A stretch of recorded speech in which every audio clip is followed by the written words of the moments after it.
बहू का चक्कर। जयपुर नाम के एक शहर में आरती अपने ससुराल वालों के साथ रहती थी। उसे एक बहुत ही समृद्ध ससुराल मिला था जिसकी तारीफ हर कोई करता था। आरती के ससुराल वाले बड़े अच्छे थे और सब कुछ अच्छा चल रहा था।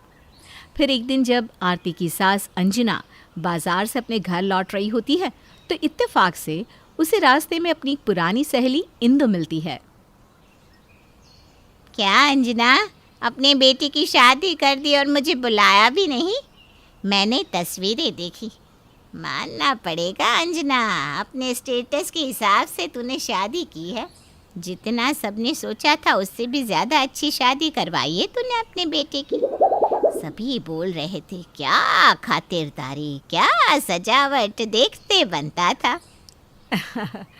अरे भाई, अचानक ही रिश्ता पक्का हुआ, हमें ज़्यादा समय ही नहीं मिला। कई सारे मेहमानों को कार्ड देना रह गया। इस बात के लिए मुझे माफ़ कर देना, पर अगली बार अगर कार्ड रह भी जाए ना तो खुद ही चली आना। आखिरकार तू मेरे बचपन की सहेली है। और तुझे क्या लग रहा था कि मैं अपने इकलौते बेटे की शादी में पैसे बचाऊंगी? कतई नहीं। लड़की के बारे में जांच पड़ताल की है कि नहीं? अरे कहाँ वक्त मिल पाया इंदु, इतनी हड़बड़ी में शादी हुई कि क्या बताऊँ। पर बहू बहुत अच्छी मिली है। बात व्यवहार से ही आजकल सब समझ में आ जाता है। अब वैसे भी आजकल हमारे जैसी लड़कियां मिलना तो आसान नहीं है। सबके बॉयफ्रेंड गर्लफ्रेंड तो रहते ही है शादी के पहले। बस बात पीछे ही छोड़ कर आया तो अच्छा है। इतना ओपन माइंडेड तो आजकल रहना ही पड़ता है। और इतना देखते फिरेंगे तो फिर हो गई शादी। वैसे आरती है बड़ी सुंदर। क्या रूप, क्या रंग, माँ दुर्गा का स्वरूप लगती है। कितनी लड़कियों को छांटने के बाद मेरे बेटे को कोई लड़के पसंद आई थी। फिर मैंने भी हफ्ते भर में सारी तैयारियां करके शादी कर दी। अब क्या बताऊं, आजकल के बच्चों का कब मन बदल जाए। इसलिए ना हड़बड़ी में मैं तुझे बुलाना ही भूल गई। अच्छे घर आ गई तेरी बहू, मानना पड़ेगा। पर मुझे ना कुछ और ही लग रहा था कि कहीं तेरी बहू ने कुछ कह तो नहीं दिया, इसीलिए कहीं तुम मुझे ना बुला रही हो। अरे वो बेचारी कुछ क्यों कहेगी, वो कहाँ जानती है तुझे। तुम लोग उसके घर रिश्ता लेकर गए ना, उसके पहले मेरे घर उसका रिश्ता आया था, पर मेरे बेटे ने मना कर दिया। यूँ तो दोनों बचपन के अच्छे दोस्त हैं, पर क्या है ना, मुझे लड़की ज़रा नाटी लगी तो हमने मना कर दिया। पर तेरे बेटे के साथ उसकी जोड़ी ठीक लगेगी, आखिर तेरा बेटा भी तो नाटा है ना। इंदु की बात सुनकर अंजना को कुछ ठीक नहीं लगता। वो बात बदलती हुए कहती है, शादी के पहले तो 50-60 रिश्ते आते जाते हैं, पर शादी के बाद उन्हें कौन ही याद रखता है। अच्छा, मैं निकलती हूँ इंदु, मेरे घर में ना बड़े काम है, मुझे देर हो रही है। अंजना अपने घर चली जाती है, पर उसके दिमाग में लगातार इंदु की कही हुई बातें घूम रही थी। तभी फ़ोन पर बात करती हुई आरती वहाँ आती है। हाँ, मुझे क्या ही दिक्कत होगी। ऐसे भी मेरे ससुराल में इन चीज़ों की कोई रोक टोक नहीं है। फिर भी मैं एक बार मम्मी से पूछ लेती हूँ। वैसे तो मेरे घर में कोई प्रॉब्लम नहीं है शुभम, पर बड़े बूढ़ों से पूछ लेना ना अच्छा होता है। अरे क्या पूछना है बेटा? वो मम्मी, मेरा एक बचपन का फ्रेंड है शुभम, उसकी सीए के फाइनल पेपर है और वो अपने घर पर बिल्कुल नहीं पढ़ पाता, तो लास्ट 1 महीने में वो मेरे से हेल्प चाहता है। क्या वो यहाँ आकर मुझसे पढ़ सकता है? मतलब अगर आपको कोई प्रॉब्लम ना हो तो। कितने सारे तो अच्छे कोचिंग है, फिर उसे अपने शादीशुदा फ्रेंड के घर क्यों जाना है पढ़ने? अब इसमें मैं क्या बोलूं? तो एक बार प्रेम से ही पूछ ले, जैसा प्रेम कहे। कोई टेंशन नहीं मम्मी, फिर मैं शुभम को हाँ बोल देती हूँ। आरती के बस हाँ बोलने की देर थी कि शुभम तो तैयार ही बैठा था। रात को जब सब डिनर कर रहे थे उसी वक्त दरवाजे पर दस्तक होती है। अंजना जाकर दरवाज़ा खोलती है। शुभम, तुम तो इंदु के बेटे हो ना? हाँ आंटी जी, आपने पहचान लिया। मुझे तो लगा था आप मुझे पहचान नहीं पाएंगी। वो मैं आरती से पढ़ने आया हूँ। अच्छा, तो वो तुम ही हो उसके बचपन के दोस्त शुभम। आओ।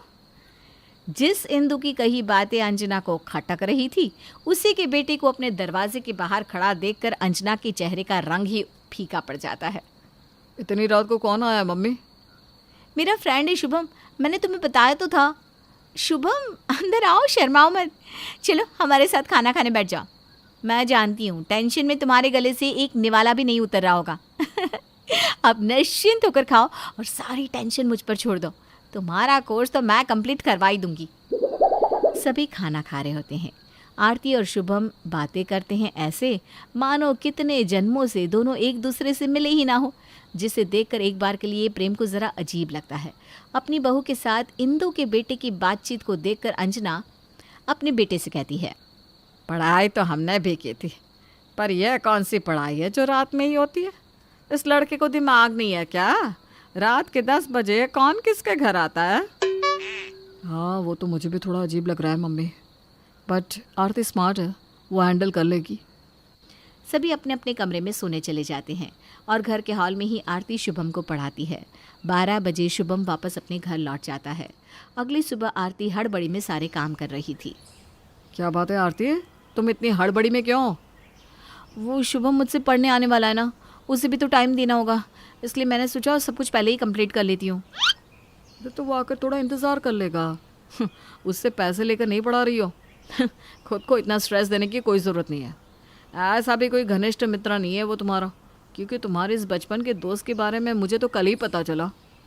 अब शुभम रोज़ रोज़ आरती के घर आता और घंटों वहीं समय बिताता, जिसे देखकर अंजना के दिल में आग सुलग रही थी और इस आग में घी डालने का काम पड़ोसन की बातें कर देती है। एक दिन पड़ोसन प्रभा अंजना के घर आती है। ये कौन लड़का तेरे घर इतनी रात को आया जाया करता है? अंजना तेरा रिश्तेदार तो नहीं है? अरे नहीं नहीं, वो मेरी बहू का दोस्त है। लोग बातें बनाने लगे हैं अंजना। जवान बहू है, घर पर थोड़ी तो लगाम कस। ऐसी कौन सी पढ़ाई है जो फ़ोन पर नहीं हो सकती? तेरे बेटे की नई नई शादी हुई है, कहीं कोई पुराना प्यार पढ़ाई के पर्दे के अंदर अंगड़ाइयाँ ना भर रहा हो। ज़रा ध्यान रख। प्रभा की बात सुनकर अंजना के साथ साथ प्रेम को भी दाल में कुछ काला लगने लगता है और फिर अंजना प्रेम को इंदु की कही बातें भी बता देती है। तो पढ़ाई के पीछे ये सब साजिश चल रही है।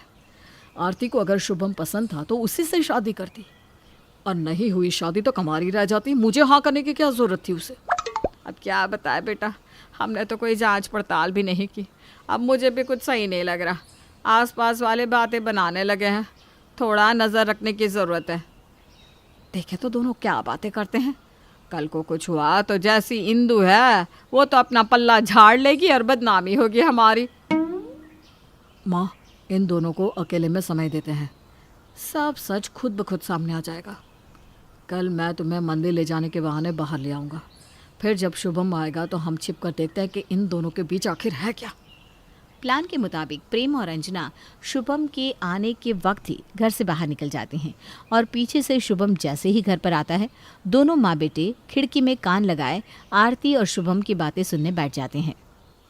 आरती, कुछ भी करो पर मुझे ऐसा पढ़ाओ कि इस बार मेरा क्लियर हो जाए। मेरी गर्लफ्रेंड कब तक मेरा वेट करेगी? और यहाँ मम्मी है कि मेरी शादी के पीछे ही पड़ गई है। कहीं मेरी शादी फाइनल ना हो जाए, कुछ करो यार। अब मैं क्या करूँ, मेरी भी शादी हो चुकी है। इसके पहले तुम्हारी शादी रुकवाने के लिए ही मैंने मेरे घर से तुम्हारे घर रिश्ता भेजा था कि लड़की वालों को लगे कि तुम्हारा मुझसे अफेयर है और तुम्हारी शादी टूट जाए। पर देखो, अब मैं ये ड्रामा नहीं कर सकती और तुम प्लीज़ ये सब छोड़ो और पढ़ाई पर ध्यान दो ना। जैसे ही नौकरी होगी तुम कोर्ट मैरिज कर लेना, फिर इंदु आंटी को देख लेंगे। आरती और शुभम की बात सुनकर प्रेम और अंजना की आंखें शर्म से झुक जाती है। किसी ने सही कहा था, कोई किसी पर शक नहीं करता, पर ये दुनिया शक करने पर मजबूर करती है। हमसे बहुत बड़ी गलती होगी बेटा, जो अपनी इतनी पवित्र बहू पर शक किया। प्रेम सीधा अंदर जाता है और आरती को गले लगा लेता है। शुभम, अच्छे से पढ़ाई करो हाँ।